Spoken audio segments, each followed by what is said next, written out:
Si vous avez du mal à vous affirmer, à dire ce que vous pensez sans avoir peur du jugement des autres, cette pierre bleue pourrait bien changer ça. On l'appelle la pierre de la vérité, et si je vous disais qu'elle aide à retrouver votre voix intérieure et le courage de l'exprimer. Donc il s'agit de la sodalite. J'espère que vous voyez bien. C'est donc une pierre bleue avec des petites veines blanches donc à l'intérieur de la pierre. Son nom vient du latin sodalitas qui signifie camaraderie, fraternité, déjà un indice sur ses vertus. C'est un minéral riche en sodium d'un bleu profond, caractéristique veine de blanc.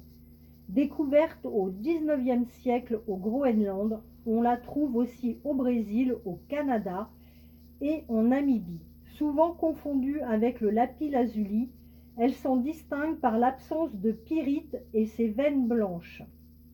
Son histoire.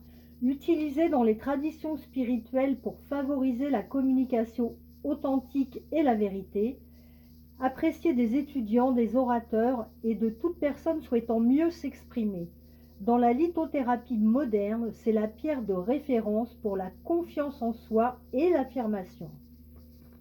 C'est donc la pierre de la confiance en soi et de l'affirmation. Vous avez quelque chose à dire, mais les mots ne viennent pas, ou vous avez peur de ce que les autres vont penser. La sodalite est faite pour vous. Elle aide à s'affirmer face aux autres et à défendre ses convictions avec calme. Elle renforce l'estime de soi et la capacité à prendre sa place sans peur du jugement. Idéal pour les personnes timides ou qui ont du mal à s'exprimer. C'est aussi la pierre de la clarté mentale et de la vérité. Vous avez parfois l'impression de voir les choses à travers un voile, de ne plus savoir ce que vous pensez vraiment. La sodalite dissipe ce brouillard. Elle favorise une pensée logique et structurée. Elle aide à voir les situations telles qu'elles sont, sans se laisser influencer, utile pour les prises de décision importantes. C'est aussi la pierre de la communication authentique. Associée au chakra de la gorge, facilite l'expression claire et authentique. Elle aide à trouver les mots justes dans les situations délicates. Elle favorise aussi l'écoute, pas seulement parler, mais vraiment entendre l'autre. C'est la pierre de l'apaisement émotionnel. Son énergie bleue profonde apporte calme et apaisement. Elle réduit l'anxiété et le stress. Elle aide à prendre du recul, particulièrement utile avant une situation stressante. Donc, au quotidien, vous pouvez l'utiliser en bijoux, toujours en pendentif ou bracelet. Son énergie agit tout au long de la journée, près du chakra de la gorge.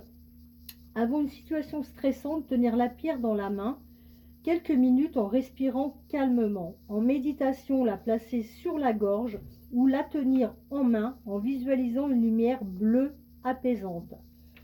Au bureau, posé sur un espace de travail pour favoriser la clarté et la communication. Et bien sûr, avant de parler en public, la tenir quelques instants pour trouver calme et assurance.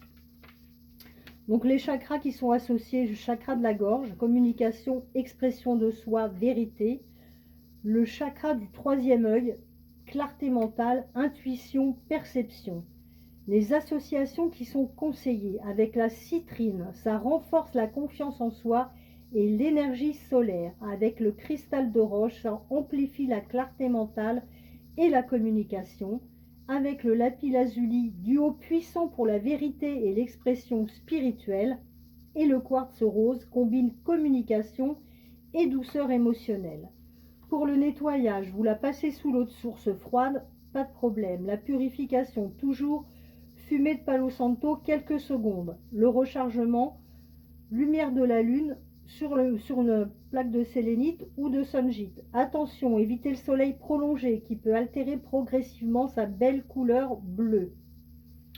Donc, dites-moi vous en commentaire si vous connaissez la sodalite, si vous l'utilisez, si vous l'aimez. Et puis, la semaine prochaine, je vous parlerai de la pierre de soleil. Voilà, je vous souhaite une bonne semaine et je vous dis donc à la semaine prochaine.